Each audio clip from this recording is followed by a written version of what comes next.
timing aspect of it once the decision is formalized. Cool. Just letting you know, I'm starting a live stream now. There we go. So wanted to make sure you were done with that. And what up, though? Is my video better than last time? Yeah, we can go to that. So I definitely didn't want to like.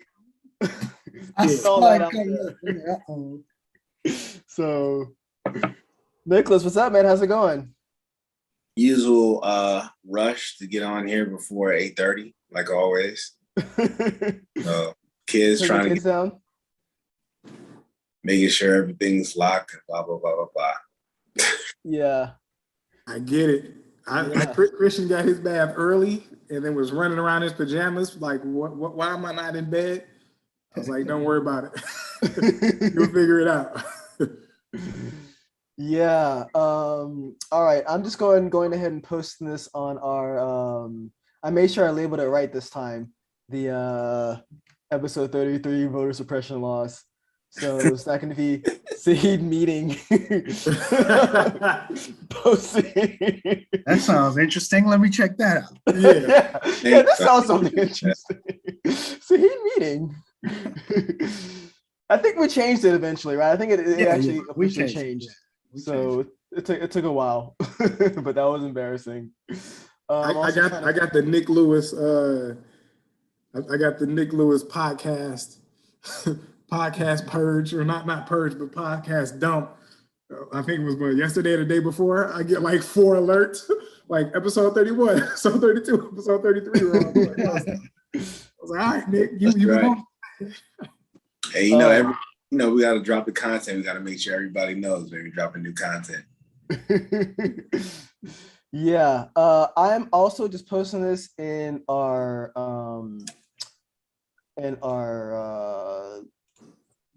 thing. There it is in our events. So okay, we are good. All right, Nicholas, you ready to start us off? Yeah. So welcome to the latest episode of the Targeted Podcast, episode 33. And as y'all can tell, we got everybody's favorite special guest on the night, Dan and BK. Welcome, fellas. And tonight, man, we want to. There's a lot of gubernatorial races going on. I know there's one coming up in Virginia, and I just wanted to take a minute, at least take an episode to talk about voters' rights, laws. If you keep up with the news, you keep up with with what's been going on. You'll know that a lot of states have just been dropping like all these new laws when it comes to voting, and the trend has kind of been that it looks like a lot of them are actually to suppress votes, not encourage it, right? And the Targeted Podcast was originally created, and I know we cover a lot of different things, right? But the point of the podcast is to kind of shine a light on the fact that the minority population is still being targeted in a number of ways in this country, and the voting laws is just one of them. And after the Trump administration left, even though they didn't believe that they lost, they did. There's still a lot of people out there that feel like, my vote doesn't count, or the vote was rigged, blah, blah, blah, blah. So 40% of the population, just let you know. Thank you. But yeah, I just wanted to dive in a little bit to see what is actually being passed, what is actually being done. And the right to vote has kind of been an evolving thing in this country. So before we get started, I just take y'all through a quick rundown of kind of just the events that have taken place that got us up to this point, right? So 1776, the Declaration of Independence frames, the voters' rights. Governments are instituted amongst men, deriving their powers from the consent of the governed, meaning that, it is the people who chooses who shall be governed, right? Mm-hmm. 1788, there's a statute basically passed that says voting is left to the states. And this is also where the Electoral College was established. 1868, citizenship is granted to all U.S. born and naturalized citizens. So that's the 13th. So the 13th Amendment prohibited slavery. The 14th Amendment is what granted citizenship to people born or naturalized in the United States. 1870, Black men are granted the right to vote. That's the 15th Amendment. 1920, women finally get the right to vote. Obviously, that didn't include minority women. 1924, Native Americans are granted the right to vote. That was the Indian Citizenship Act. 1943, the Chinese Exclusion Act finally ends. So the Chinese Exclusion Act barred Chinese people from becoming citizens, had barred them from becoming citizens since 1882. So that was finally repealed.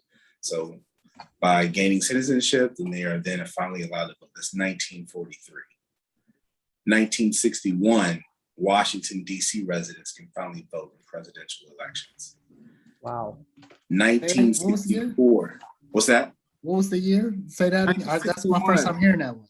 1961.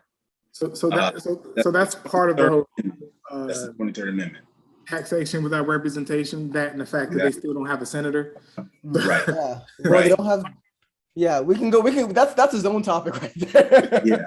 We can go on for All that right, one. so 1964, poll taxes are banned. That's the 24th Amendment. The Voting Rights Act of 1965. I think we're all familiar with that one, right? Yeah. 1971, the 26th Amendment. Anyone 18 and up can vote. That's 1971.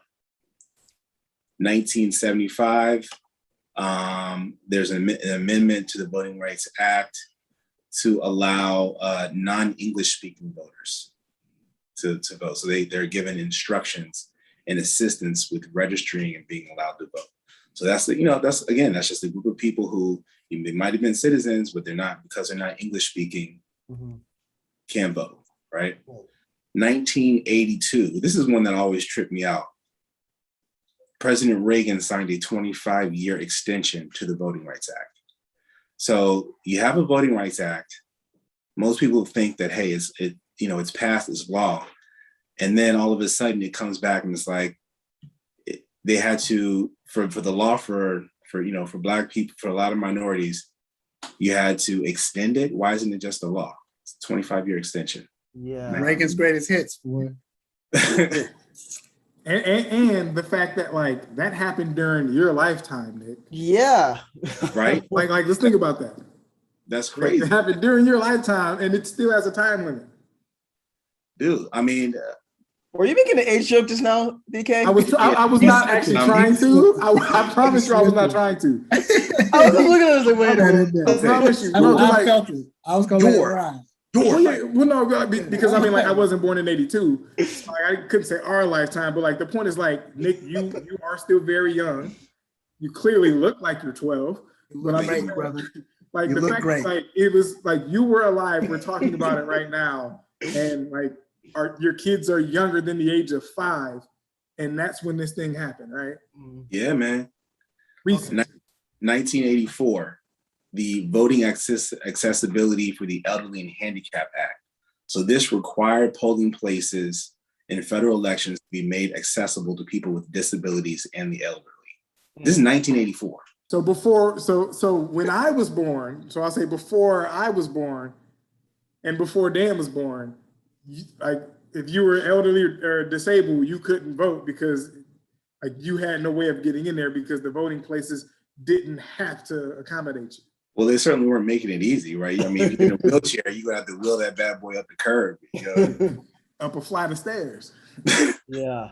Oh, handyman. So, 1993, voter registration is allowed through DMVs. What? So you're allowed to register to vote at your DMV. Oh, okay. Wow.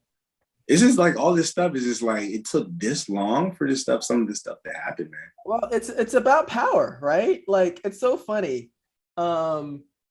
Look, me being from Louisiana, so you kind of see who I see in like my Facebook feed and whatnot. Like people will say, oh, like the Second Amendment protects the First Amendment. Like, no, like voting protects like the First Amendment, and like it amazes me how you see in Texas and Georgia they passing all these like very lax like gun rights bills or not, but they're restricting like voting. It's like they don't give a shit if you freaking have your gun. Right? Like my freedom, don't oppress me, don't mess with my freedoms unless we're talking about voting. Yeah, I mean. So I got one more, yeah. and then I'll hand it over. So yeah, 2013, the Voting Rights Act part of the Voting Rights Act was walked back. Yes, so I remember this. The Shelby County versus Holder in a 5-4 vote ruled that Section 4B of the Voting Rights Act was unconstitutional because it placed constraints on certain states' voting procedures. Mm-hmm. I actually learned that this week. Yeah. Right, because we decided to do this. Yeah, it was like a blow to civil rights activists, right? And ever since, at least from what I read, since that act, a lot of states just started walking back a whole lot of other stuff. You know what I mean? Yeah. So there's a lot to unfold in that because like the whole John Lewis Voting Act that the House just passed. Yeah, right? I wanted to get into that too. Yesterday. Yeah. So I'm saying, so I think we can say that, but a lot of that will impact that Supreme Court ruling. So there's a lot to unfold there, but let's back up. There's a federal commission. So after that, like you see all these acts and everything get enacted or passed all of a sudden, continue walking things back. So then a federal commission was formed to do an investigation on that.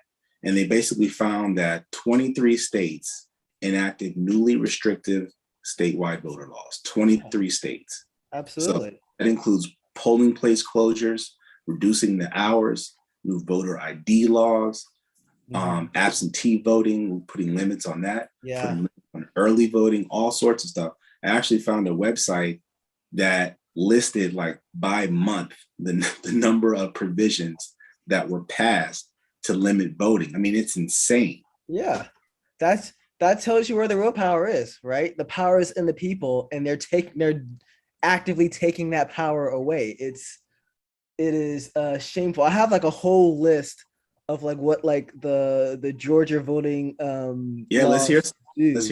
Right? Can you have the actual was it like the number of the name and number of the provision too? So the name of the provision is actually called the Election Integrity Act of 2021, right? And I actually have a list. So I just had like a super high level list of things that they did. So this is what happened. As you know, as Nicholas said at the beginning of the show, right? Trump lost the election. He lost Georgia and Arizona, two traditionally Republican states, to the Democrats.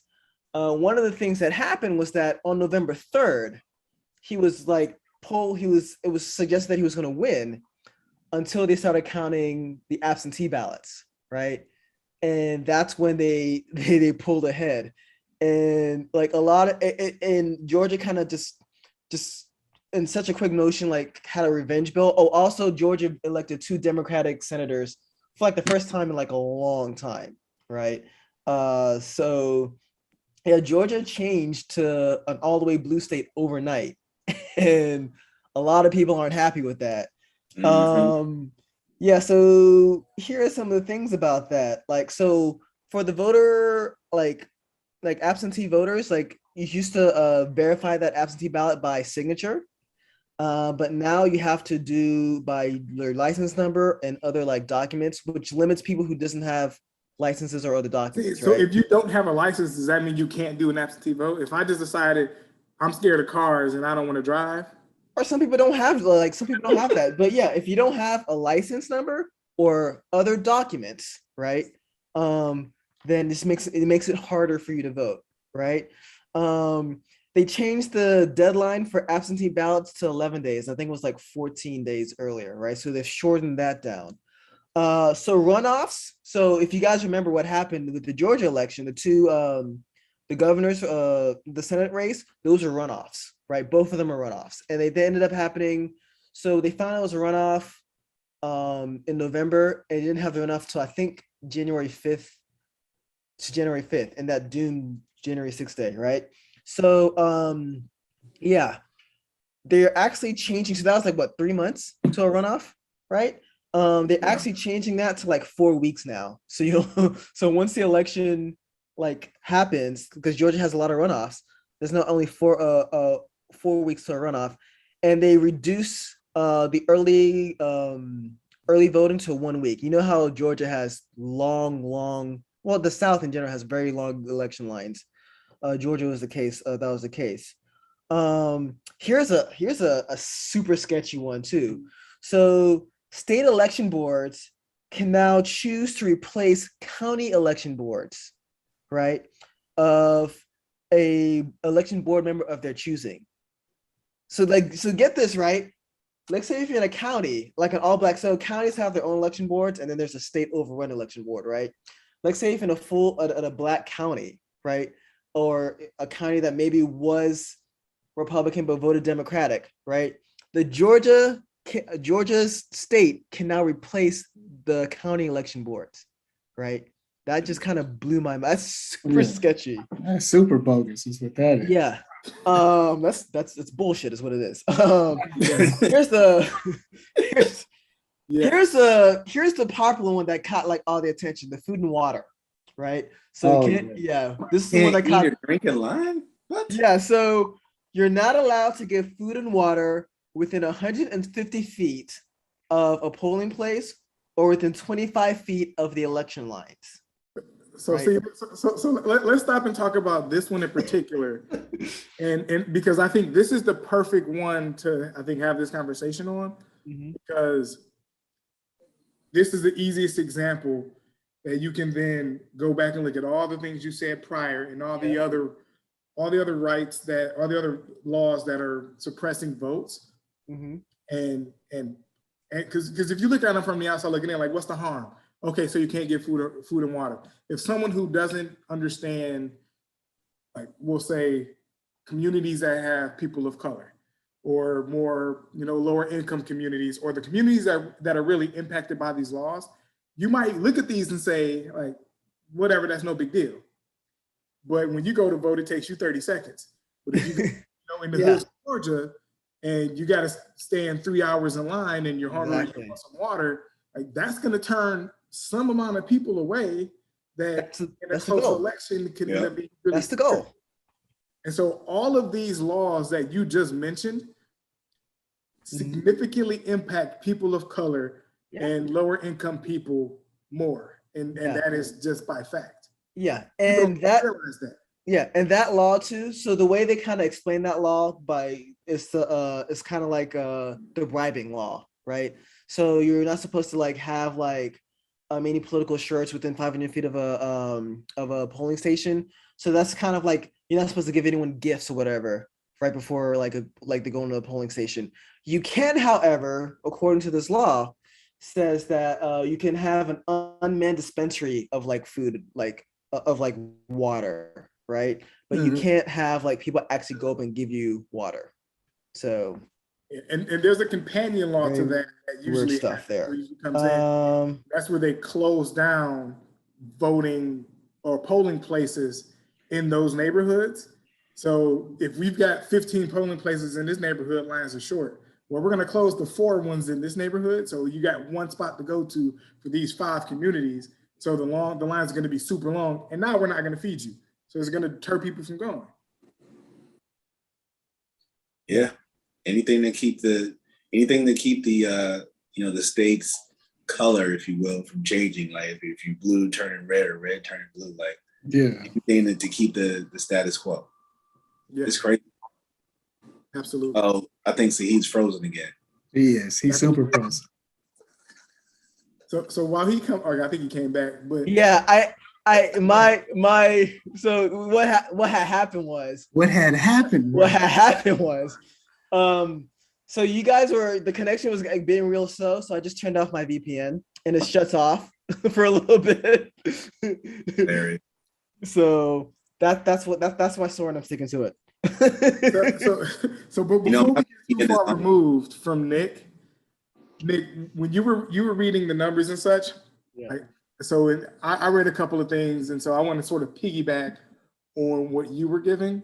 Right. Just so like the impact of this year. Actually, a couple of things. So before you do that, I do want to get into, there are two more things that I haven't finished yet. So, and one of them I think is really, so if you thought that was messed up, here's one that's super messed up. So once a polling station closes, right, election workers have to keep counting until all counting is done. Right? Now, if you remember how long it took to count last time. Yeah. Right? Yeah. Like, this is, you I have thought to for sure keep they were counting. cheating with that, man. I was like, there's no way. That is so messed up, right?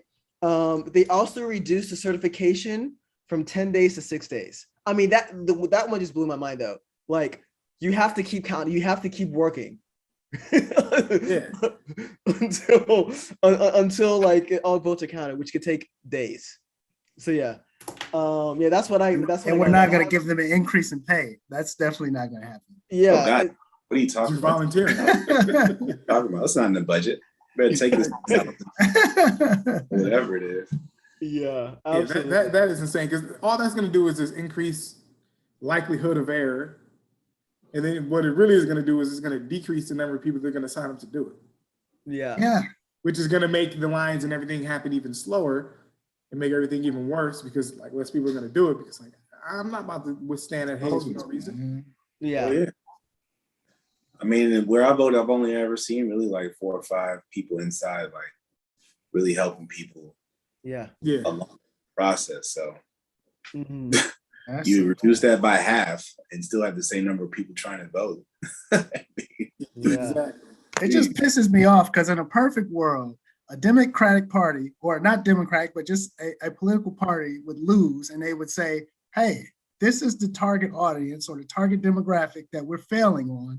How can we make them feel more included? What can we do to make them vote for us? And it's like, no, how can we get them to stop voting? It's like, what law can we to make sure? No, so Dan, to that point, if you want to do it right now, you could try. Go see if you can find the demographics of the Republican Party, and see if you can find a percentage or number of Black people that are officially registered as Republicans. Last I checked, they actually didn't publish it, because the number was that small. Not. you're going to see Herschel Walker. And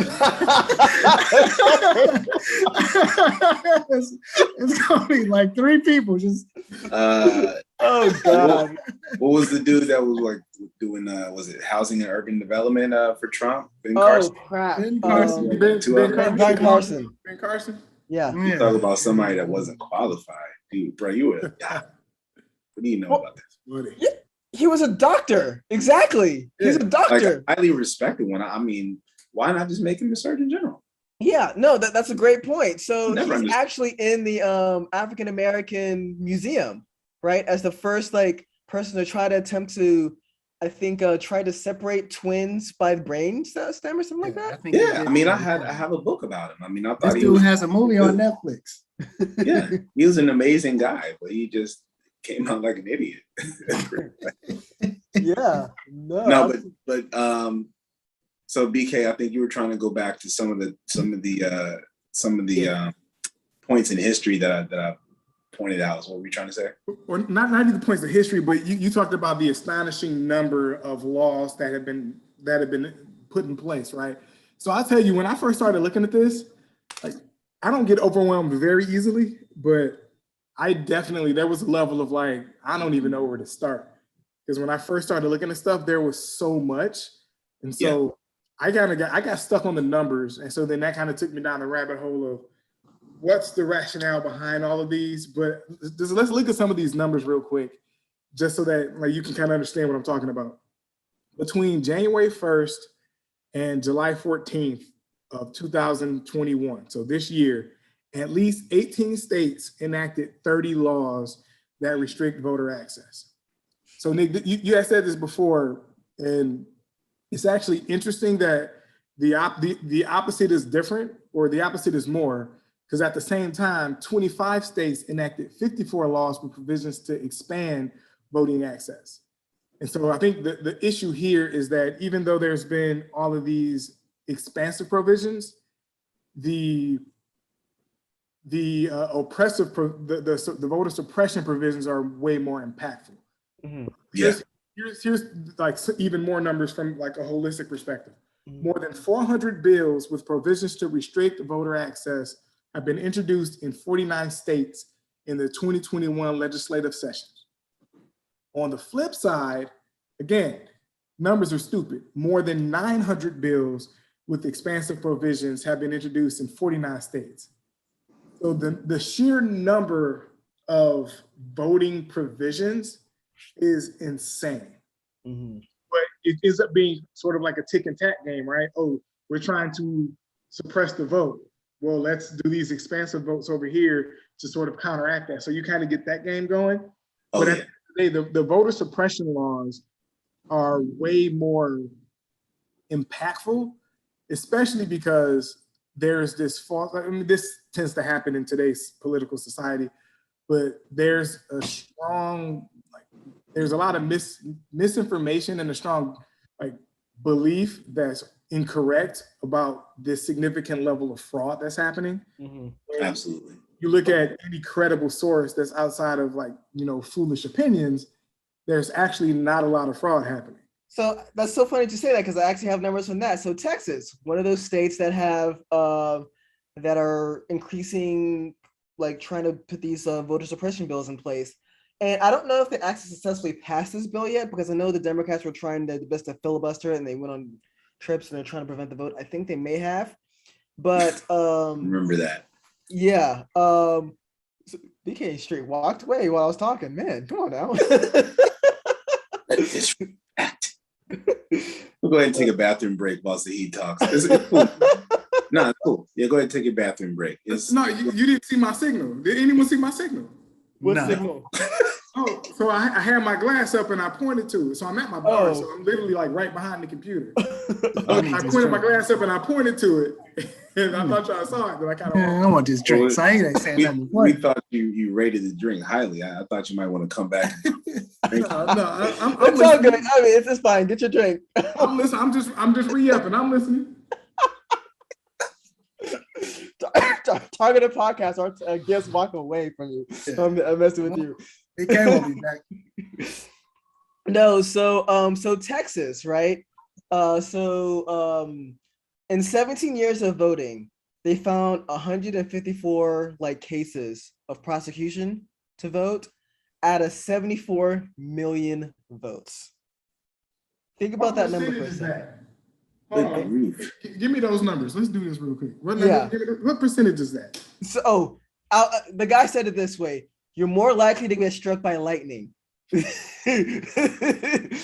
catch voter fraud. They swear up and down fraudulent. And of those fraud cases, how many were them for Republican candidates? That's true. So actually, Dan, you made a great point. They looked at cases in Pennsylvania, right? And the few cases where someone did lie was for Trump, right? I think a guy tried to vote with using his dead mom or something. His dead mother, yeah, I remember that one. Yeah, which is all messed up. Crazy. So yeah, this is a power play, right? There's changing demographics. I don't know if you guys saw the latest census numbers, but there are less white people now than there have been 10 years ago, and that number is shrinking. Yeah, right, by a lot, right? Asians. Is that because of race blending, or is that just are white people leaving? It's because of race blending. I feel like it's more just what was the minority population is catching up. Yes. Really, the white people. Oh yeah. So white people have been. So they call it the white minority, right? So there's more minority people than white people, because there's just more minorities here. So it was 51-49 or something. All these other races have been white. But are we saying that the number of white people, and by white I'm saying majority European, Caucasian, with less people of color blended in it is kind of what I'm thinking. Is that what we're saying? Or are we just saying that the ratio of white people to the United States population is shrinking? Are you talking about the 1% rule? Is what you're talking about? Well, yeah, you can say 1% or whatever percentage you want to say, you know? Because I mean, well, 1% rule is like if you're 1% black, then you're black, right? Without, yeah, and that's I don't have the answer to that one per se. They did just talk about how Asians and Hispanic minorities grew even more in the last 10 years, right? Okay, so that makes me think they're talking about sheer numbers. Yeah. The number of white people in relation to the number of minorities in the United States. So and that makes the same. And those states that are affected the most, Texas, right? That's a huge one, right? Florida, and I think Georgia. I think it was both though, because I thought it was Asians, Hispanics, and then there were still those blended individuals. I'd imagine so. I thought it was a combination of all three of those factors. Yeah, I'm not sure. As the population becomes more non-white, the amount of cross-pollination is going to be more likely to happen. Yeah. Well, that makes sense. That definitely makes sense. Yeah, I mean, I definitely see that happening. Yeah, but well, I mean, even with that, right? You're just going to see. I feel like you're just going to see more of these laws. Like right now, I'm sitting here looking at a 406-page report that is an assessment of the minority voting rights access, according to the U.S. Commission on Civil Rights. And I mean, unfortunately, I mean, with working the kids and everything, like I really wanted to really peruse this report, but I didn't get a chance to. But like, if you just looking at the table of contents, I mean, they cover everything as far as voter turnout, as far as the recent provisions that have come out to, restrict voting. I mean, it's just gotten crazy, and that's despite the fact that the minority, or I guess you could say the minority population, is becoming the majority population. Yeah, but we're still impacted to vote way, way more. Because at some point, I want to get to that because there were some other things that you guys were talking about. But I want to get to at some point, like some of these things that seem harmless, that are way more impactful than people think, such as the ID. A lot of people don't think, well, you need an ID to vote. You need a government issue photo ID to be able to place a vote. I've seen on, community Facebook groups that I'm in, like, why is that so difficult?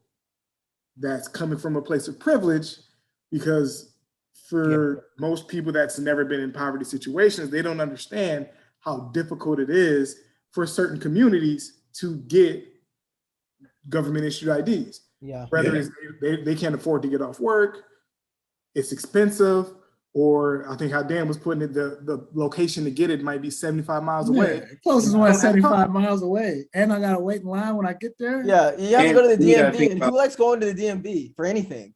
Yeah, you gotta think about what you have to provide to get the ID too, right? The documents needed to get it. That as well.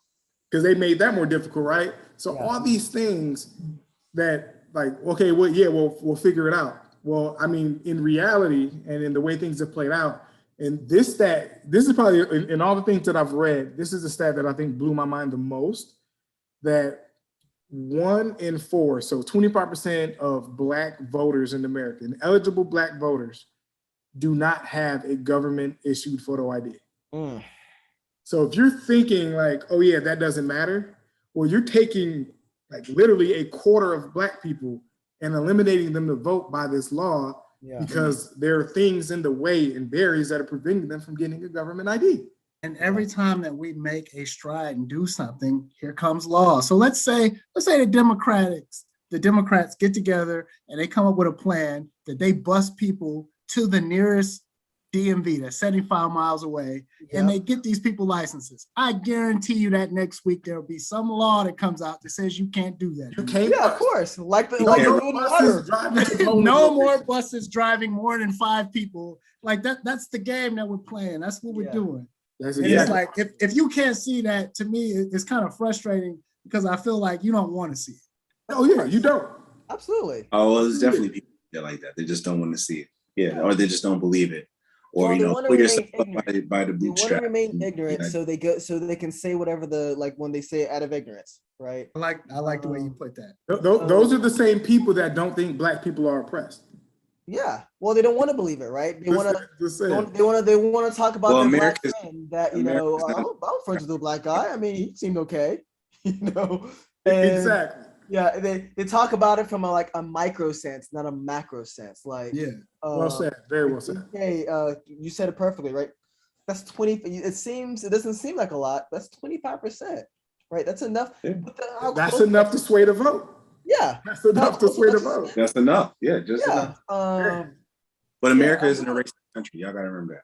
Yeah, I mean, I do want to talk about the Electoral College too, because one thing that's always blown my mind. So we It needs to- saw the results of like the last election and their previous election, right? With Trump versus Hillary Clinton, and then Biden versus Trump, right? Hillary beat Trump by 2.7 million votes, right? But still lost the electoral count, right? Trump beat BK. You mentioned Al Gore. We can talk about that, but I wanted to mention this. Biden beat Trump by 8 million votes, right? But the electoral count was still the same as the 2016 election.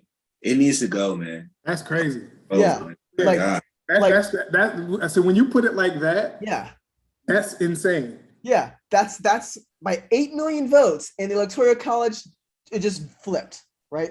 That doesn't like represent like all of this. Like, I don't think we should be waiting. You know how during the election that everyone was like making fun of like Nevada for like counting so slow, whatever. Like, we shouldn't have to wait for Nevada and Pennsylvania to finish counting their votes, right? So I think for me, when you think about the Electoral College, but go back to why it was there in the first place. Yeah, It made sense when we didn't have which this might be a bad thing now, but when you didn't have news outlets or you didn't have ways for people to get information on candidates, and you legit the whole Democratic Republic or whatever you want to call it, and you need representatives to vote in your state. But the fact that we have a popular vote and people have more than enough resources to inform themselves, I don't see the rationale behind keeping it. but there is no rationale behind it. We can. So my understanding, I haven't looked too much into the Electoral College, but my understanding is that that it does have a racist past, which doesn't surprise me. Every country has a racist. It's welcome to Everything America. Yeah. Shocking racist America's past. apple pie. Yeah, I mean, like what other if we had a vote like right now and it was like 3-1, but we have some like electoral college system. I got 4 people behind me in my Electoral College voting. We winning. we can over run the code. Like it's nuts. It's just crazy. And to overturn electoral college too takes a lot. Like you need 3/4. Like it's a constitutional amendment, right? You need, but I think 75% of the states to approve it. Yeah. And like 60% of like the House and Senate, I think.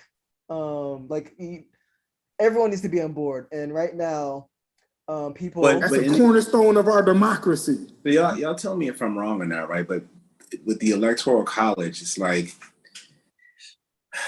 when you have enough votes to win in a particular Electoral College's jurisdiction, they're supposed to vote, along with the winner. But yeah, my understanding was, and this may have come out in the news or whatever, but it's like the members of the Electoral College weren't necessarily required to do that by law. It was kind of some type deal, right? They're not. I don't understand. Like, you know what? I don't care what y'all, bump the popular vote. I'm going with this guy. Yeah, they can do that. Like, that is possible. Me out. It's like that's not a law that you have to vote according to what the majority says. If you're the Electoral College, to me, that makes it even more necessary for us to get rid of it, right? Yeah. Like, well, so January 6th, right? So the actual certification of those votes, right? That's supposed to be very procedural, right? But people use that as an opportunity to try to overthrow the government. Yeah. And then when it went left, try to act like they don't know why. Yeah. What? They would do that. So I'm looking it up now. It's called Faithless Voters. Yeah. There you go. So it's called Faithless Voters, and so there has been 23,507 Okay, across 58, only 90 have had deviant votes. And of those 90, so this is again why this whole situation is jacked up. 63 of them didn't vote, they had abstentions because they died. The other 27 were deviant votes, 24 cast another. Okay, so 24 people have flipped their votes to another candidate, and 3 canceled or retracted due to operation of state law or something like that. So it did say that, and this is fairvote.org, it did say that none of these votes have actually impacted any election, but there's been 23,507 electoral votes counted, and 90 have had deviant votes. So that's not a huge percentage, but No, I think one is too many. it's not until it is. Fact that it can happen. One is too many. Yeah, Exactly. It's not until it is. I'm telling you, a lot of things we didn't think could happen did happen when Trump got in the office, right? Like definitely didn't think people can actually think they can overturn an election. I mean, your man is trying to come back and run for president again anyway. So Nah, you had a dude with horns on his head with his shirt off, yelling in the bullhorn in the middle of the Capitol. Like, oh my God. Like, I mean, like stuff that I never thought I would see. It was in jail requesting Great Poupon. Exactly. Yes. Yes. He's like, he went on a hunger strike because he wanted organic food. I need Great Poupon, or this ain't gonna work. Hey, our black asses would have got slapped. Like, sit down, it's baloney. What the hell are you talking about? You better take this bread and water. Oh my God. That's real though. That's a really good point though. There are a lot of things that like I never thought I would see that definitely like are living out in today's society. Yes. I mean, it makes me wonder if it like sets a template for like what's to come, right? Because you see like the failed coup attempt. So I follow, he's the former, like his name is Bob Ricks. I think he was a former laborer under like Obama or Clinton. But he mentioned about the failed coup attempt of Hitler, right? He initially failed a coup attempt and then we didn't do anything about it. And then he actually succeeded years later. Now this is probably anytime you mention Hitler, it's hyperbole, right? It's like it's far-fetched. But like again, a lot of these things that I haven't seen before are happening, and that's kind of the scary thing. So we have to kind of like you talk to your parents about what it was like growing up in the civil rights movement, right? Yeah. And they're like, you had to drink from this water fountain, I had to, it was hard to vote, it was this, it was that. Yeah. And you're like, damn, glad it ain't like that today. But Nick, hold on, but before you even get there, the fact that you can say, like, and this isn't you, the fact that we can say we talked to our parents as to what it was like during the civil rights movement, because people think that was so long ago. Like, no, like my mom. It's convenient. My mom, like, she was born the year schools were integrated. And it's not like the year the schools were integrated when they actually integrated, right? Nope. Like the movie Remember the Titans. One girl that was doing happened down the street, and that was in the 60s. Like Coach Boone died like 4 years ago.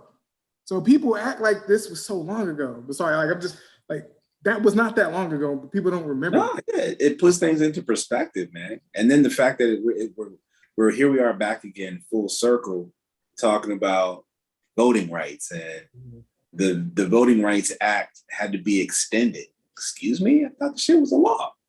Well, you better read up. Like, I thought, because I'm ignorant to a lot of these things, and that's why I wanted to talk about this.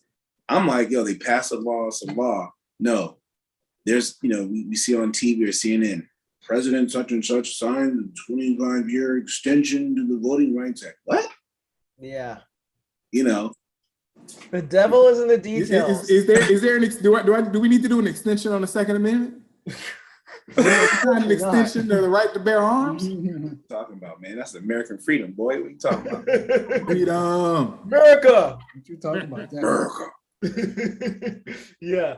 Shall we talk about the For the People Act? So this was recently passed by the House. Apparently, this was the third time it was passed. So They've been trying to get that law passed for a minute. They've been trying to pass it for a minute. I mean, it's tough. It's going to be hard because they need to. It's a filibuster-proof Senate, right? So they're going to need more than 60 votes to get it passed in the Senate. And Don't hold your breath. yeah, that's not going to happen because, as we discussed earlier, it's just about power, right? So yeah, let's talk a little bit about that. So the For the People Act, I think they kind of named it after John Lewis too. Yes. The For the People Act. So there's a lot. I was reading a lot on this, but the bill would offer same-day registration, which I think is really cool. It will require early voting for at least 2 weeks. Huh? I think that's huge. That right there is huge because there's a lot of people out there. They're like, "Oh, I want to vote. Didn't get a chance to register." Blah blah. No, go to your nearest polling station, register, vote, get it done. Yeah, that's huge. That's a game changer. Yeah. Also restores voters' rights to felons. Right. One way to. And we didn't hit on that, right? The one in 16 Black people are disenfranchised. Yes. Yeah. Let's take a minute to talk about that. Talk. Because again, I don't know if y'all watched the document. I've been watching a lot of documentaries on Netflix lately. Yeah. If y'all haven't watched 13th, it's either 13th Amendment or just 13th on Netflix. It's 13th, yeah. You know what's real when all you can do is. I haven't watched it because I feel like I'm gonna throw something at the TV. Like, my wife said it doesn't make you angry. It didn't make me angry. Yeah, so we went to watch, and my wife was like, she's pregnant. She was like, "Nah, I need to keep my peace." Yeah. I mean, it's a concerted effort. Yes. To put us behind bars. Oh, they're apex predators. Absolutely. They're put us behind. It's just another form of slavery. You know what I mean? It's just like anyway. I didn't take it from like when I watched it, I didn't get angry. Like I just felt very informed. I was like, wow, I didn't know. Oh, I was informed. I didn't get that like when I watched 12 Years a Slave, like, and I didn't want to leave. Yeah, you was ready to like, let's knuckle up. Yeah, like I didn't get that feeling.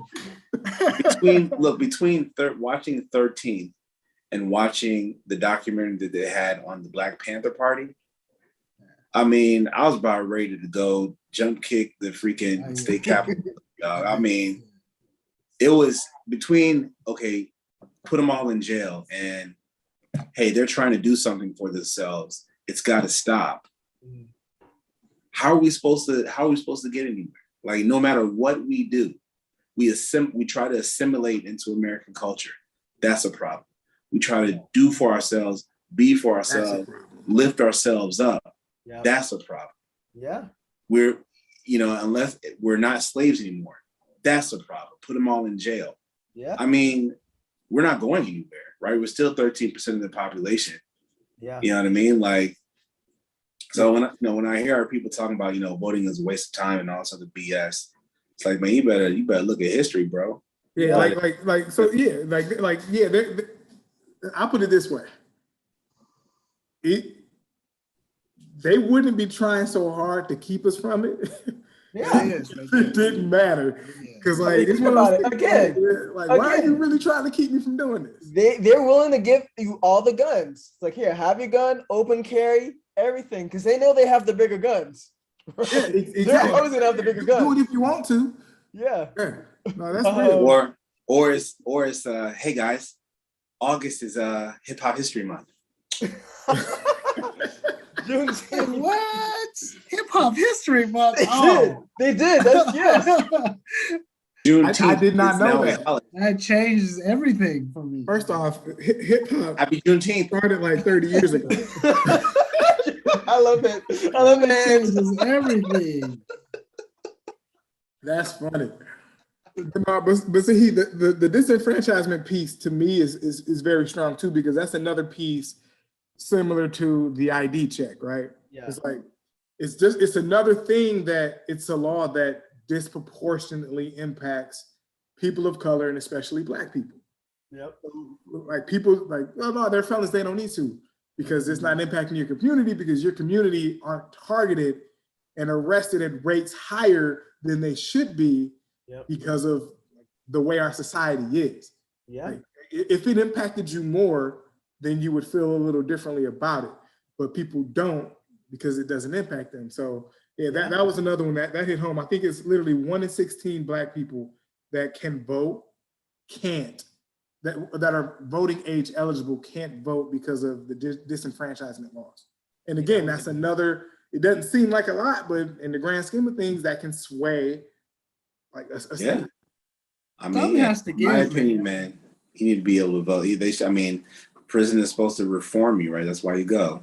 Serve your time. No, because it's making people money. That's the real reason people go. Prison should not at all even closely remotely be privately owned.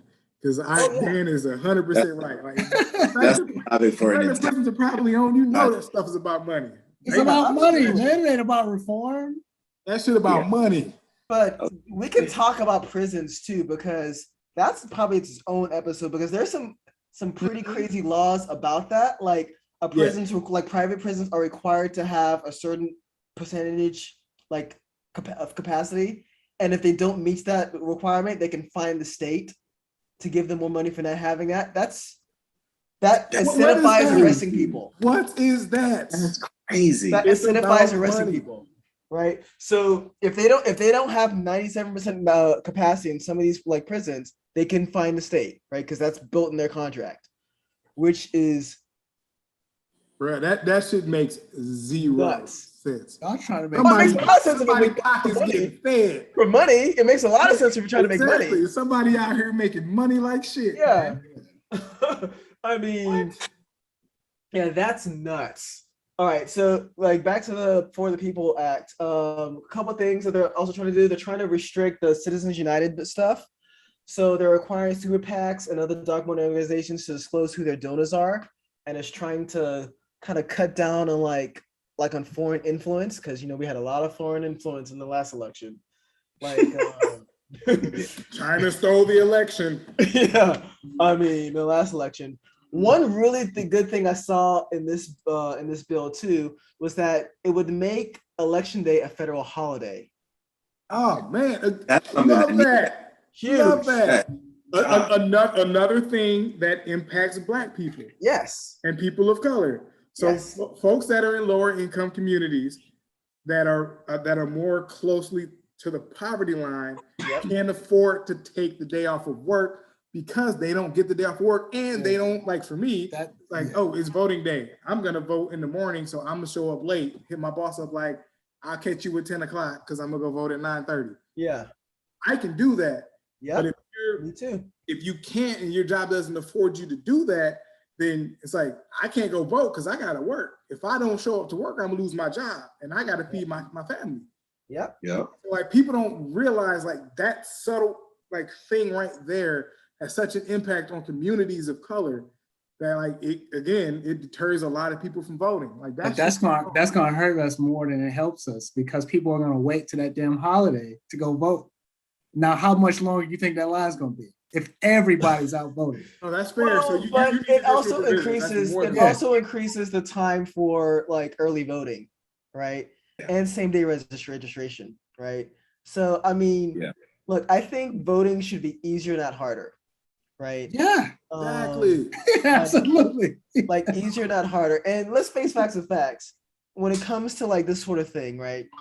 Republicans want less people to vote, right? Democrats want more people to vote. So because when there's a higher election amount, Democrats tend to win. When there's a lower election amount, Republicans you normally win. And this is actually what's happening in California right now.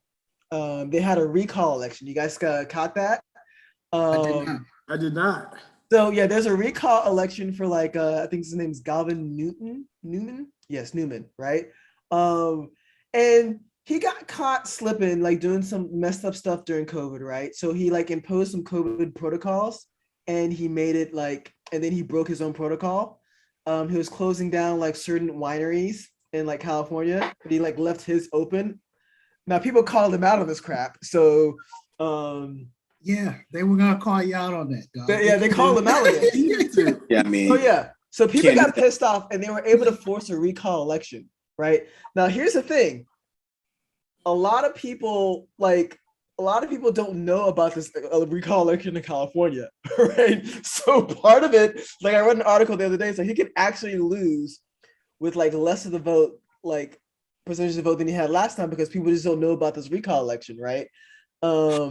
And the person that he's going against is like a super huge Trump supporting like guy, right? And what this essentially turned into is they're pretty much trying to catch people sleeping. That's what they're doing. They're trying to catch you sleeping. Like this is not an election year, right? Not everyone knows about this, so they're trying to. That's exactly what they're trying to do, and it's just crazy messed up, right? Of all that's what's going on. But yeah, that's what's happening in California. Not a lot of people know, even California, not a lot of people know what's going on there. And that's the Florida people at. Huh? Yeah. I was saying, we're such a big state. So, I mean, it is a huge state that they can get by with without people knowing. I mean, yeah. Caitlyn Jenner was actually running for governor. when is their election? Like, is she still in the hunt or is she? That's a great question. I don't know. I honestly don't know. Because when I read that, I was just like, come on now, man. I mean, so many people in California, everyone like runs. You'll see a couple porn stars run.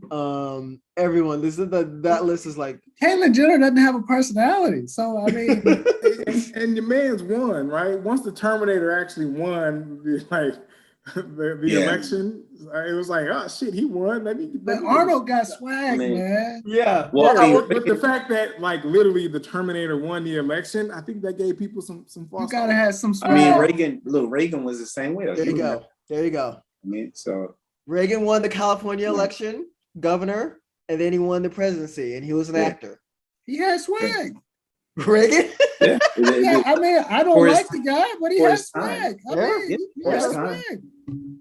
You can't, It is what it is. Yeah. This is why I don't like Reagan, right? And I know like Republicans are gonna hate me for this because like Reagan are like that's like the guy. Hey, they already hate you for this. You're doing this podcast. You already on that list, bro. But here are the asshole things that happen like in law that impacts people, right? So my birthday is June 1st, right? Mm-hmm. My father died in 1992. I was 8 years old. Died from cancer. And so my mother received Social Security like to support like my brother and me after my father died. Mm-hmm.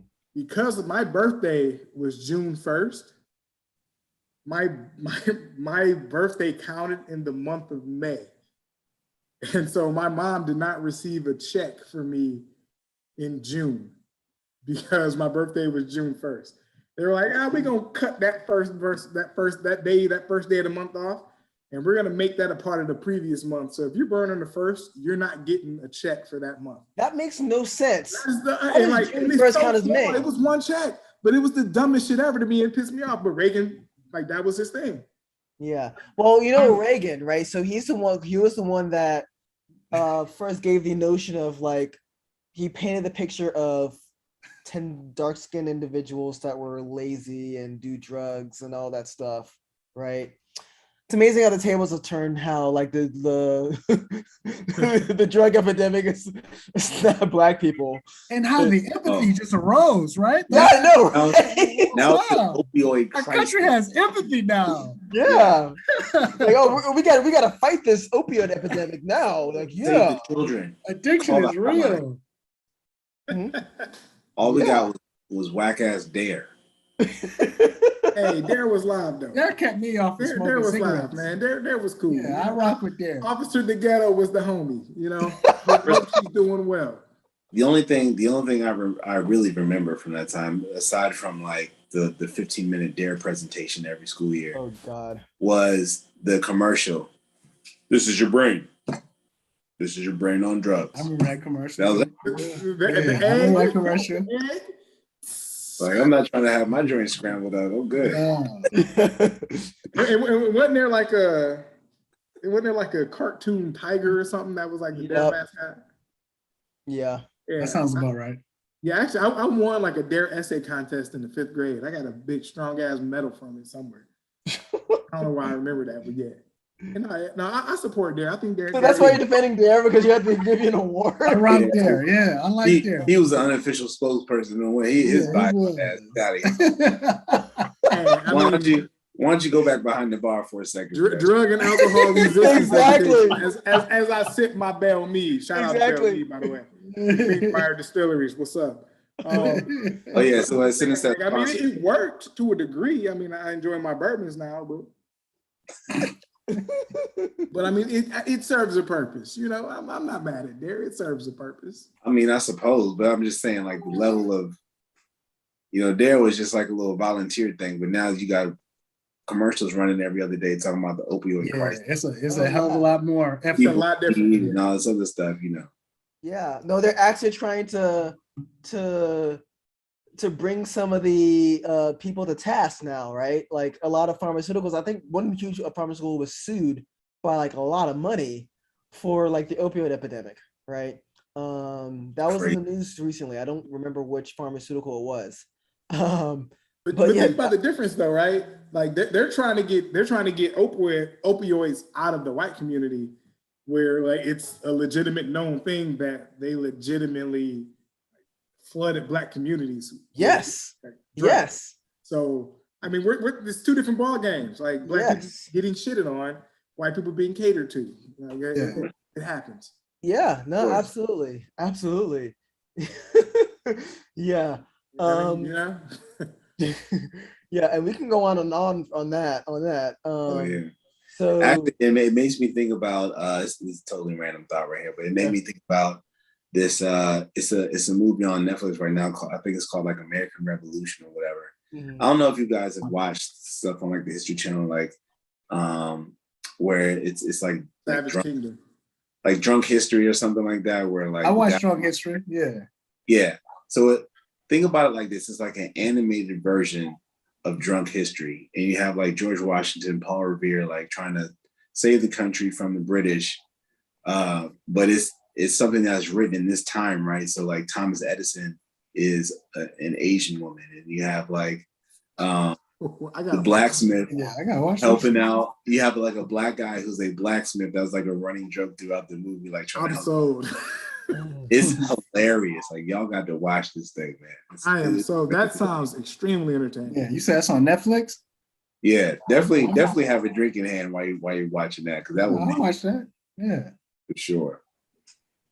Yeah. I wanted to talk more about like Reagan's not Reagan, Nixon's one of his associates in the White House, right, where he talked about specifically, I forgot his name. He's still alive today, to go figure. Like he's old. But how he talked about like flooding the Black community with like drugs, so they can like get civil rights leaders like in jail. I can see this dude in my head right now.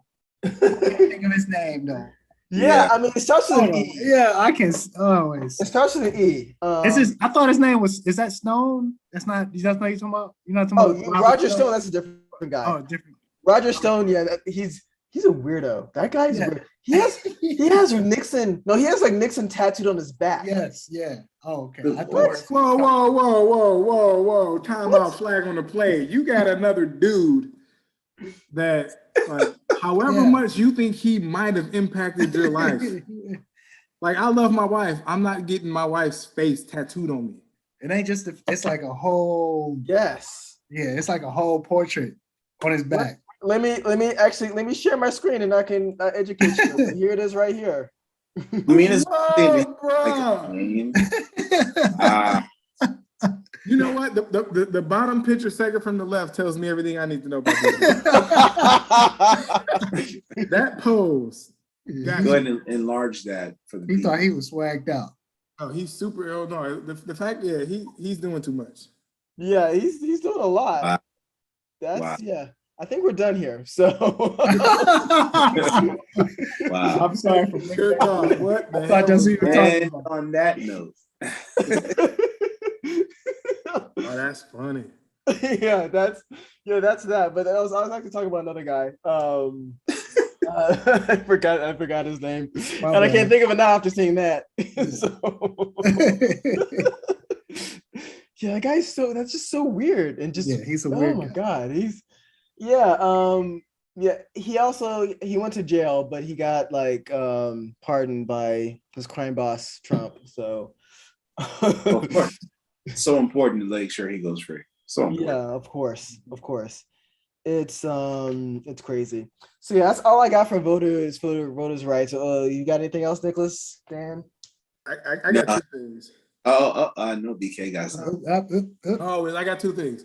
So one, just it's another fact. Of course, like I read all these things in preparation. Yep. As I'm spitting them, I don't always remember. Yeah, you just want to get them. I got you. Exactly, right? So, I read this shit. I'm gonna say it. 25% of Black people don't have government issued IDs, so that like they are unable to vote if the voter ID, like part of that law gets put into effect. Mm-hmm. Just for comparison, 25% versus 8% of white Americans. Yeah. So like, because in case people aren't aware, like what's that difference? Like that's still a significant difference there, right? It could swing an election. Exactly. It can definitely swing an election. Mm-hmm. And then this is a question that always that I have always questioned. Why must we register to vote? Yeah. So if you were a citizen of the United States, whether you're born here, nationalized, whatever the case is, if you were a citizen of the United States, why are you not automatically registered to vote? So I do understand that there's like you might move and all of these other things. Well, when you move, like I moved 2 years ago and I got a new ID when I moved from my new house, and I didn't do anything extra for voting. It just like, this is your new polling place because we know that you moved, right?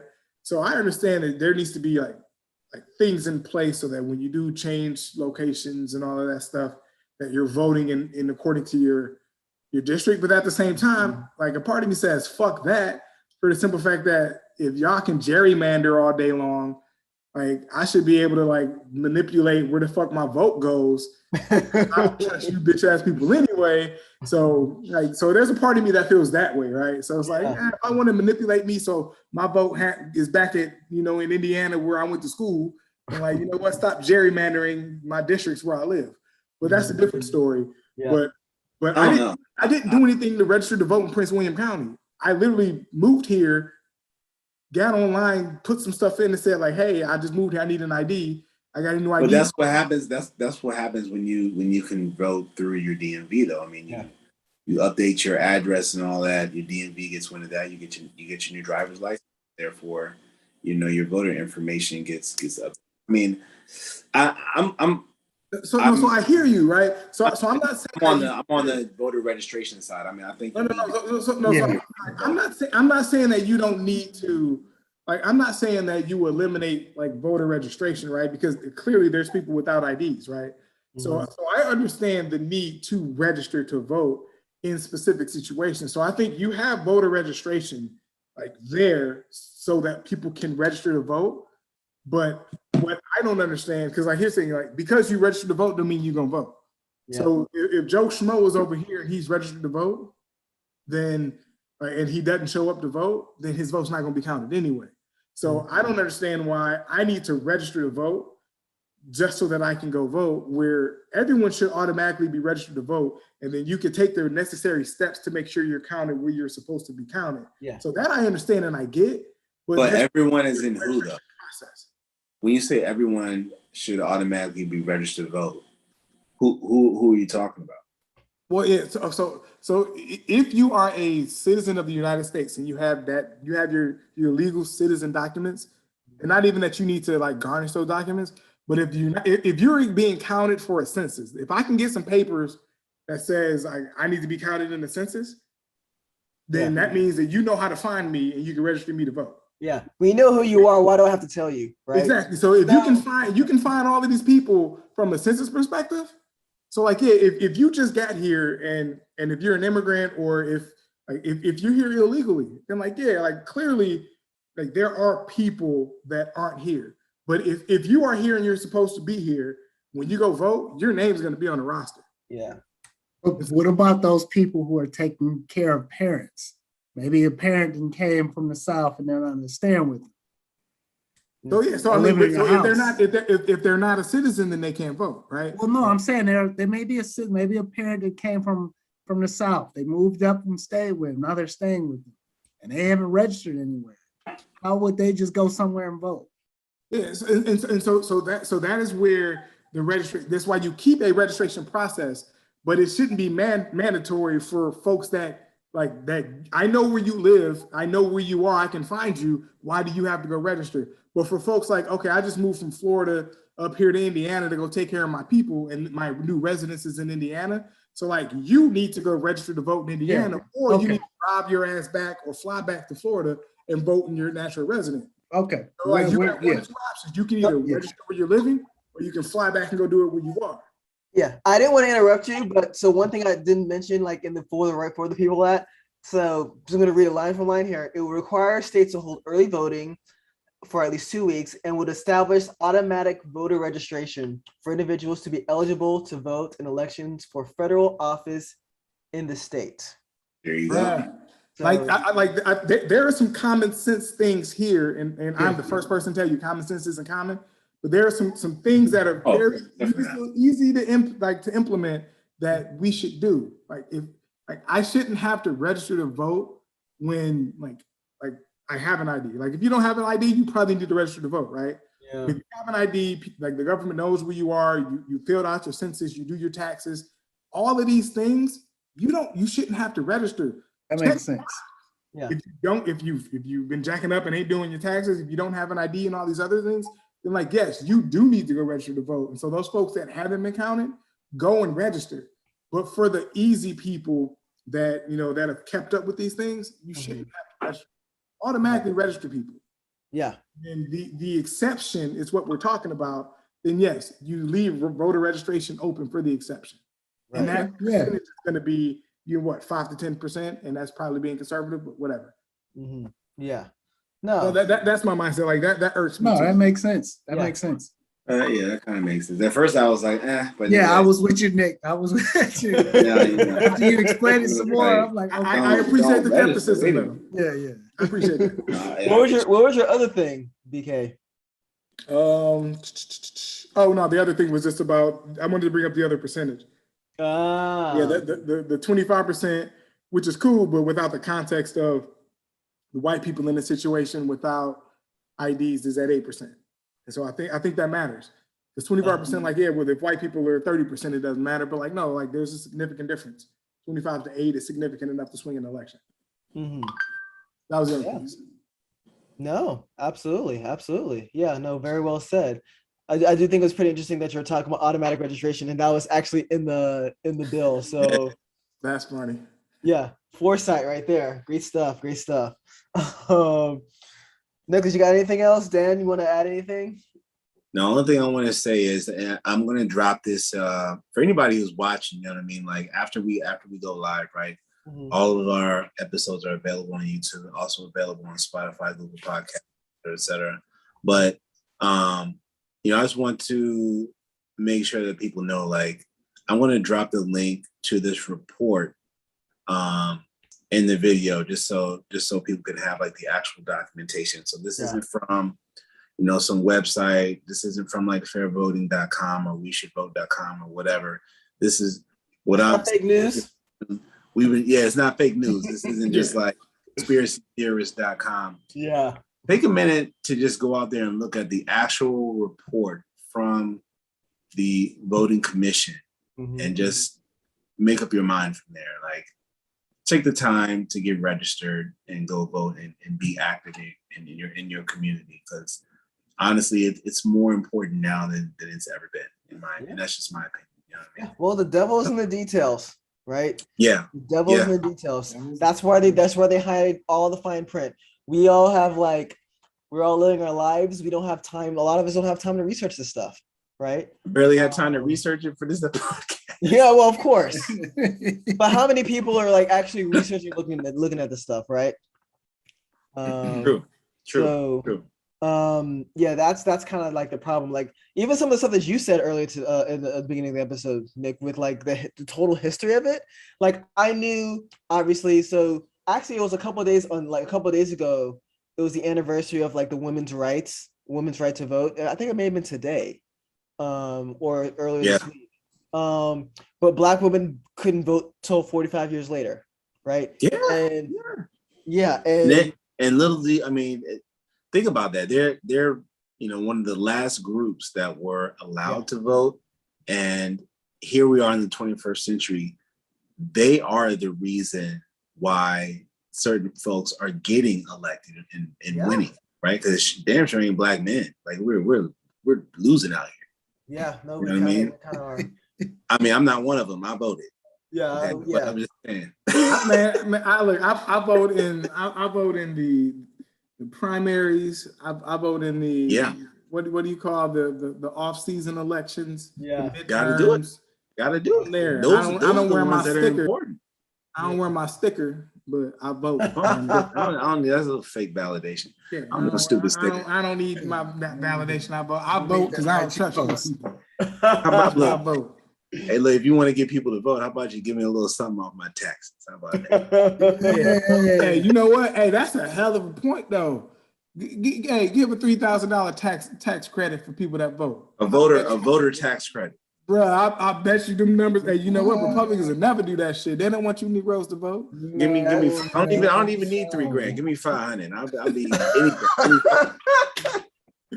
They'll never do that. Give me whatever. Give me a PS5, whatever that costs. PS5. Take that too. Oh my god, that's so funny. That's funny. Hey, we own the song. We need to write our congressman. I like that. That's a great idea. We need to write our congressman on that. That's y'all can get tax breaks for getting your shoes cleaned and some shit. Let's get a tax break on exercising our right to vote. Come on. Man, you talk about these taxes, man. I mean, if you really go look at the tax code, that's probably something else we could do. We might have to do that for tax season, so he just talk about loopholes in the tax code. Yeah. Hey, I'll tell you this. Have you ever tried reading the tax code? Absolutely not. I tried reading it once. Man, I got 6 minutes in like TurboTax. Let's go. Exactly. How to deal with this? I do whatever TurboTax says. By the way, TurboTax is messed up. You know that, right? Like it's. Hey, I love TurboTax. What's up? I love TurboTax too. It's easy. But let me explain why TurboTax is kind of screwed up, right? So what they do is they lobby Congress, right, to like belittle, because do you think it's kind of messed up that you have to pay someone to do your taxes? If you got to think about it, I mean, it's a performing a service. I'm in the services industry, so I can't hate on them. We all are, but it's a federal requirement, right, to do your taxes. Like, why are you telling the government how much you owe them? Right, like we can do a whole video on that. I see where you're going. I see where you are going. Think about this. Why are you telling the government that you owe them? Right, like they should just send you the bill, and then you can just pay it. Right, like if I go to a restaurant, they give me the bill. Right? No. Nick. So here's the thing. So TurboTax still has a play here, right? Yeah. So the government sends you a bill, you go to a tax service to then double check the bill the government sends you. Yeah, no, but here's the thing. TurboTax doesn't want that. So they lobby Congress, right, to belittle the IRS, right? So there's actually a free site. So there's actually there's something called the Patriot Act. I'm going to send this to you guys. Just watch it. It's on Netflix. But what TurboTax do is they lobby the government, right, to prevent like providing free services to do your taxes, because they should allow, just like you're allowed to have free credit reports, right? You have free services. Why does the IRS not send you a bill or a refund automatically? Yeah, exactly. There's reasons for that. It's up to you to check it.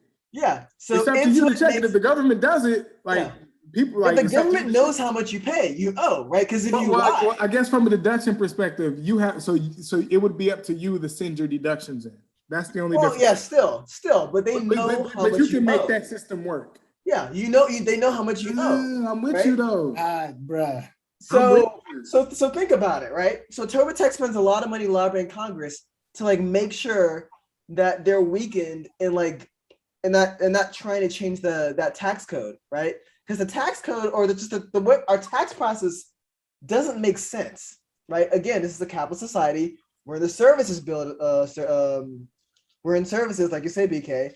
Like TurboTax are into it. The people who own TurboTax make billions of dollars on this. And look, I love TurboTax as a product, right? It's a great product because, as you said, if you read the tax code, I like easy.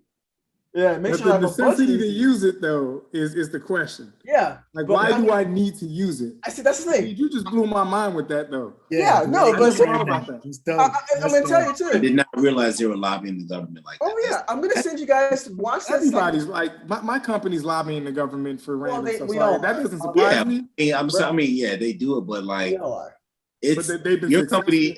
Your stuff. company is lobbying the government for certain things, but doing taxes is like something that everybody has to do, and to hear that like one of the largest providers of tax services is lobbying the government to make sure that the government doesn't step in too much as far as like doing your taxes. Yes, exactly. Crazy. I'm thinking that's small. very fascinating, bro. The laws, the tax laws is the tax law. So I'm thinking like, hey, like this is what we got to do. And TurboTax helps me. Now I'm hearing TurboTax is like, don't add that. Yeah. Like, no. Yeah. No. So to BK, you talked about earlier about like privilege, right? Like people being able to like get licenses or not. Like you should be able to get licensed, right? We show their taxes, right? Well, TurboTax, they're increasing their paywalls, right? And not everyone can afford that. That's more than fair. Yeah. Because every year I get on and it's like, oh, here, this is for your federal, here's for your state. Yeah. If you want this extra service, this is this.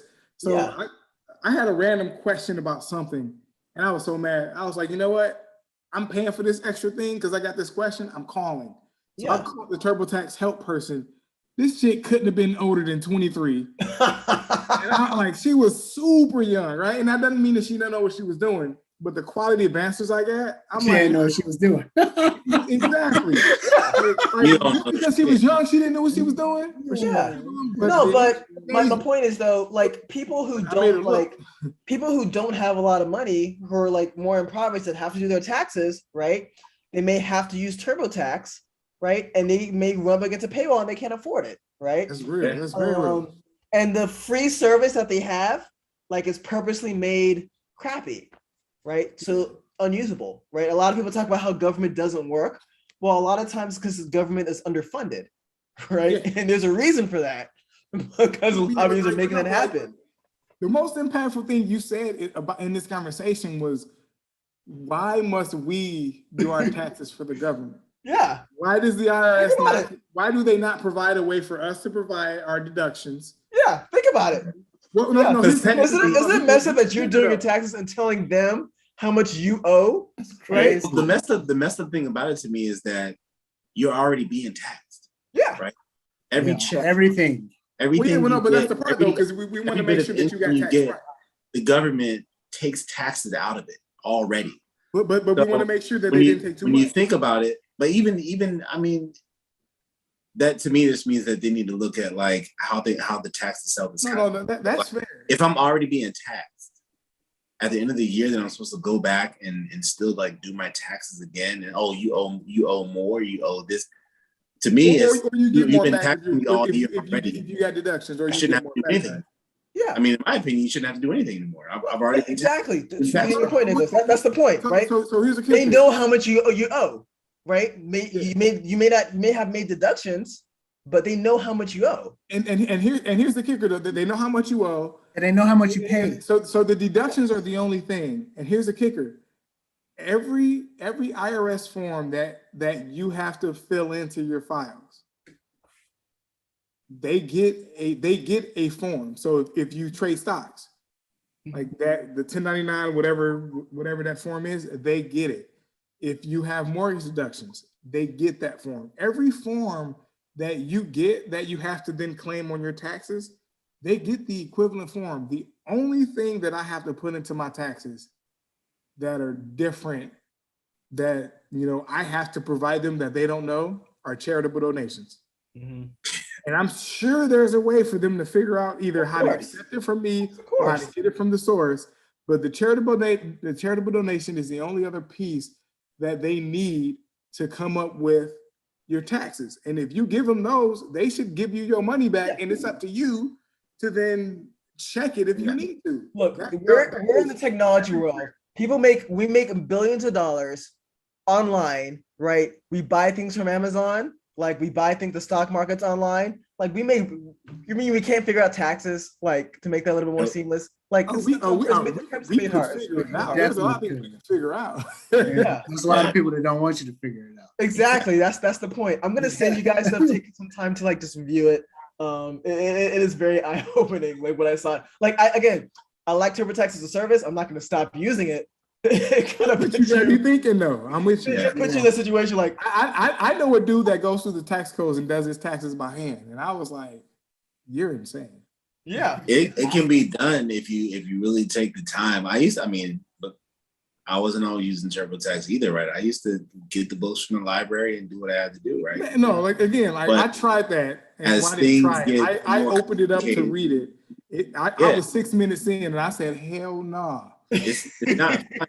But the thing is, like, as you start investing, as you start doing more and more with your money, that's when it's just like, all right, I can't do this. It's too many. When you get outside of, hey, I made this much money this year. This is how much I got taxed, and I gave this amount to charity.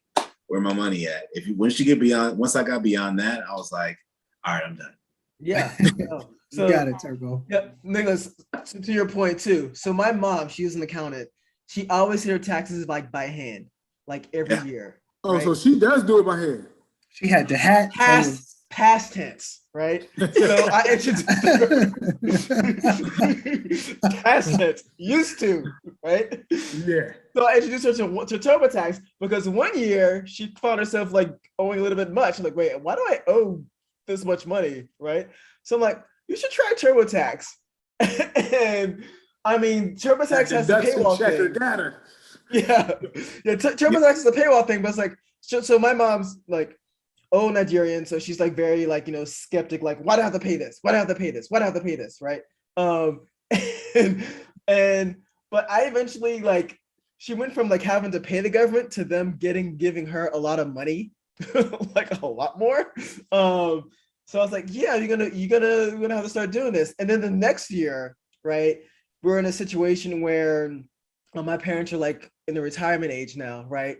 So tax code's a little bit different. So they had to actually call somebody on like in the tax code because there are very real laws on like your HSA, your health service account and pensions and all that stuff. So, but they still were able to get more money. So I mean, TurboTax works, right? It does. It's a great service. It's a great service, but it's what they're doing is effed up. I mean, we can talk about capitalism and what it really means, but that's capitalism to a T right there, right? Capitalism, I have my issues with capitalism. If it were up to me, I would get rid of capitalism because capitalism in itself promotes classism. Classism is what keeps Black people oppressed. That's fair. I have my issues. So a lot of civil rights leaders were socialist, right? We're considered socialists, right? I'm socialist like shit. So that's so funny because I'm not going to fault capitalism because I would argue that I'm a capitalist, but I also know capitalism is far from perfect, right? I actually had this thought earlier today too. So capitalism is messed up in the sense that look at the drugs, right? EpiPen, insulin, super high cost, right? But capitalism is actually kind of funny in the sense that I just read some news today that so Delta is charging their employees an extra $200 a month if they're unvaccinated. Well, I don't think they can do it. That's also capitalism, right? So here's the thing about capitalism, right? Capitalism you're paid based off of how difficult it is to do your job, because of how difficult it is to do your job means it's that few people that can do it. I would even argue against that too. Yeah, I don't like the based off language. of value. Well, Right? I like that. No, it's not value. Capitalism is just because teachers are valuable as hell, but they're not paid that way. No. So that's what I'm saying. So you can't put it on value. You being able to get the most that you can get. Yeah, so here's the thing, right? So it's based on market value. It's based on okay, we can say what is market value? I'm gonna hit you with this right quick. No. But market value is strictly based on your ability to do the job in relation to other people. If there's two people that can do the job, your market value is gonna go up. That's what capitalism wants you to believe, right? I'm gonna hit you with this: Floyd Mayweather versus the YouTuber, right? That guy got $20 million. The YouTuber, $20 million to step on the ring. He marketed very well. He marketed better. Marketing and market value because people wanted to see it happen. Yeah. So right? You cannot tell me that he works harder than like a typical boxer. No, not at all.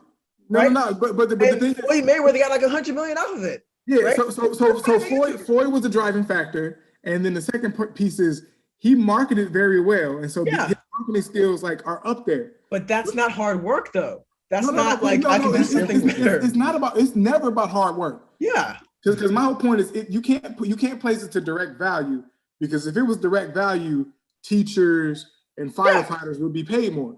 Well, and it'll also be equal among races, right? Yeah. But the fact is, there's more teachers than there are. Why do professional athletes make that much money? Because there's not many people that can do what LeBron James does.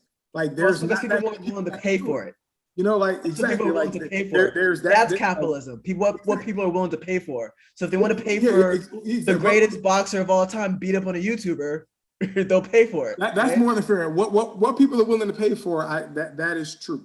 I will definitely not argue that. But I do think that there is definitely something there around the amount of people that are available to provide that service. Yeah. Because there's a reason the WNBA doesn't get the same money as the NBA, because the service that the WNBA provides isn't the same service that the NBA provides. Yeah, there's a lot more factors than that. Yeah, that's a lot more than that. Of course. That's a lot more than that. Well, there's a lot more than that, but you can't deny that that's a factor. That is without a doubt a factor. There are more factors. They're providing the same service though, so I think that's not. That's what you're willing to pay for. And we all know that women that's really what you're willing to pay for. Less. But why are you willing to pay less? Well, it's how society works, right? In our society. Because I think people are entertained more by the NBA. And so people are willing to pay more by the NBA. But the WNBA also isn't pushed as much either. Oh yeah, the fact that they're women, so they're already and their season feels like it's 3 weeks. It's true. There's all kind of things, right? But all of that is reciprocal, right? Their season feels like it's 3 weeks, because if it were more profitable, then it would be longer, right? So there's all kind of things. But there's the NFL can do whatever they want. Longer may be more profitable. How about that, right? So I mean, that's the chicken and egg. I know the point that you're trying to make, but that's not the example. Yeah, that's not the best example. So it may not be the best example, right? I mean, this is something that I threw off the top of my head. We're so off. But literally, people get mad at professional athletes. People always do the professional athletes and teachers. The professional athletes and teachers thing is real. There's a reason LeBron James makes what he makes, because not everybody can do what LeBron James makes. Absolutely, I agree. And that's real. And then in teachers, and I literally wanted to be a teacher. Yeah. I substitute. I was gonna substitute teach when I was in undergrad, but I was too busy. And I tutored in undergrad and when I first moved out here, because I really wanted to be a teacher. But I was like, I think I want to make more money. And teaching is a very respectable profession. And I respect and love all the teachers that I know. But the reason I think the teachers don't make the money they should, because if you put value on jobs, teachers should make well over 6 figures, easily. Absolutely. But they don't, because there's a lot more people that go into teaching. It depends on what. No. I don't think all teachers can make 6 figures. It depends on who you. People can't make money off of teachers. That's why. Yes. You can't make So money that off goes of that goes to Saheed. That goes to his piece where Yes. like how much money can people make off of it? Yeah, You can what make do you money want off to of pay teachers. for? I guarantee. No, that but no, teachers but get paid more. so the reason that engineers make money is because people can make money off of engineering. Absolutely. Well, no. So think about it this way. Engineering is a service, right? So me being a software engineer, right? People, especially in this area, It's a service or it's a product. It may be a product as well. You can build something and deliver it.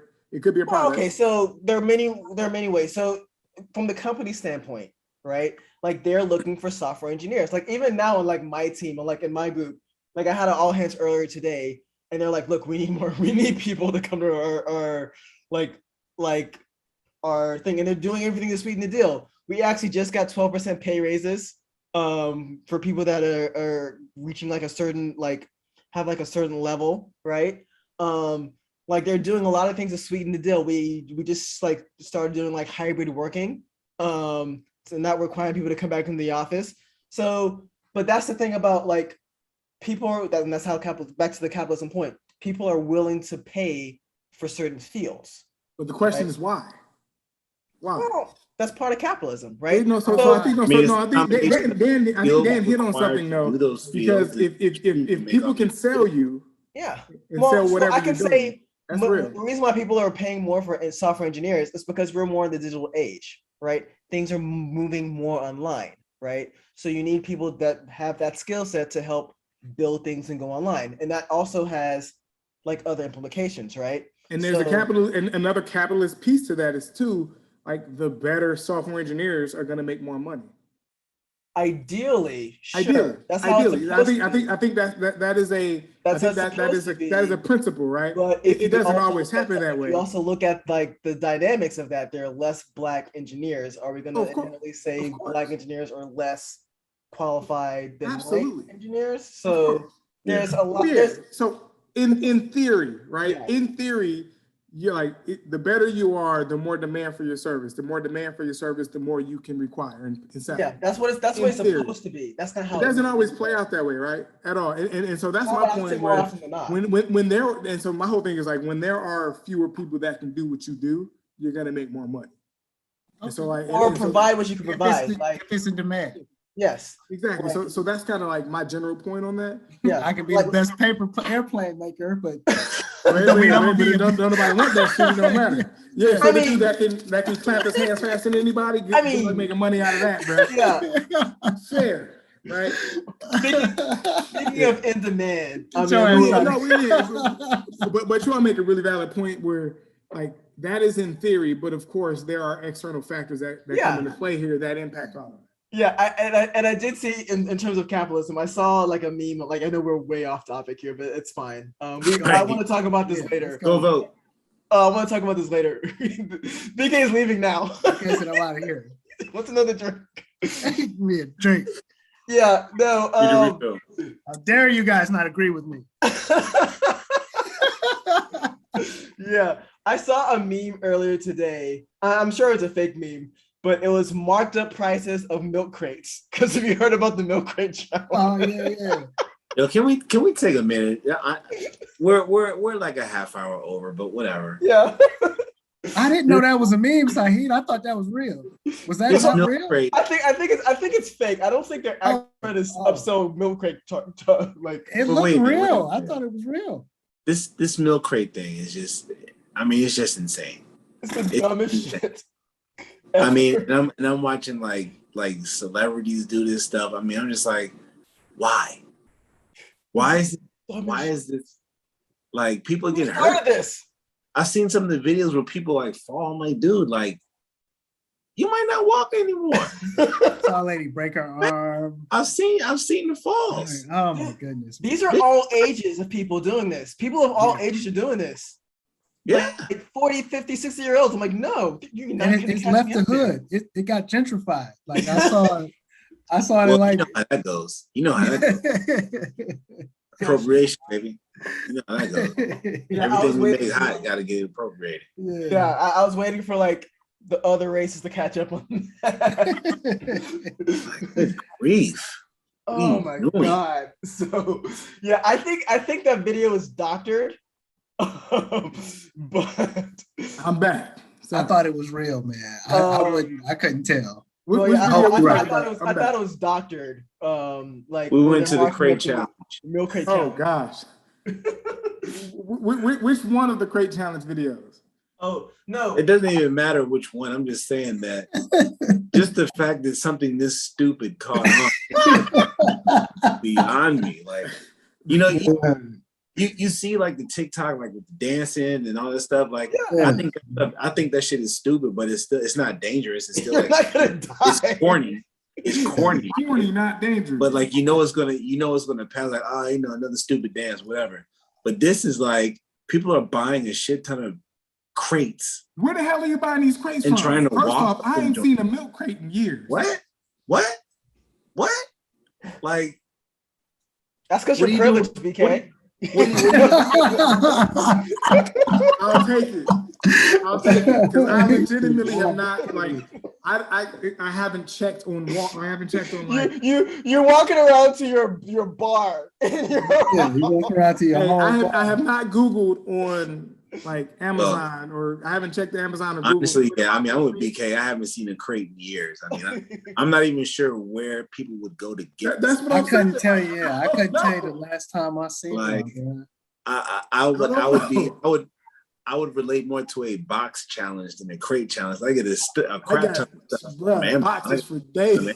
Boxes, you know what I'm saying? But we buying milk crates now just to try to walk up them joints. Yeah. First off, I've seen people win and break their elbows and arms with less force and less height. So the second I saw that, my first thought was, yeah, that's the one. That's the one I saw, Saeed. That's the one I saw. I thought it was legit. I think this is fake. I thought it was legit. It gotta be photograph. Fake, I think this is fake. I hope it's not real. That's gotta be fake, bro. I thought it was legit. I was like, yo, that's just good business. There's a demand for those things now. Hey, let's go ahead and sell them. Goodness great. I'm Googling milk crates for sale. I thought it was legit. Oh my god! I think what's gonna blow your mind is like when milk crates like go up in price, like $10 a crate. Of course, of course. I'm gonna look at milk crate on on Amazon. You have a Gucci milk crate. These suckers are These suckers are like $6.98 at Home Depot. $6.98. That sounds high. It sounds very. I think that sounds high. Look at this right here. Kidding me? Heavy duty joints. $22. Supply and demand. Is it for a pack of 2? No. This is insane. This is ridiculous. Oh, wait a second. Okay, now you're getting to the gourmet joints. I'm telling you, you're gonna have like a Supreme milk crate. No, first off, who's the best milk crate? A pack of 6. Like there, let me go put some stock in Sterlite. Sterlite. Oh my god. So Dan, I think that. So did you see the one with my man like karate? I thought it was, man. It looked legit. I thought it was real. Yikes! It didn't look. Did you see the one where my man karate kicked dude? Yeah, that was bogus. Dude got to the top and he just kicked him. Like, if I was surprised at his reaction. That I would kill that kid. Oh yeah.